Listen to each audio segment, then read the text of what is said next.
Hello everyone, and welcome back. In this tutorial, I'll show you how to use AI on your PC to correct your pronunciation in real time. No phone required. First, open your browser and go to a tool like Speechify, Elsa Speak for Web, or Google's AI pronunciation tool. Many of these are free to use. Once the site loads, make sure your microphone is connected and allowed in your browser settings. Look for a button that says Start Practicing or Real-Time Feedback. Click it to begin. You'll see a word or phrase on the screen. Read it aloud clearly into your microphone. The AI will analyze your speech instantly. You'll see visual feedback green for correct sounds.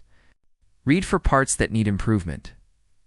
If you stumble, the tool will often show the correct pronunciation visually or even play an audio example. Repeat the word or phrase until your pronunciation matches the AI's model. Some tools even use waveforms to compare your voice to the ideal sound. You can usually toggle between languages or difficulty levels depending on your goals. Once you're done, simply close the tab. No app installs needed. And that's how you can improve your accent and clarity using AI, right? It's from your computer. If this helped you speak more confidently, let me know which language you're practicing below, and I'll see you in the next one.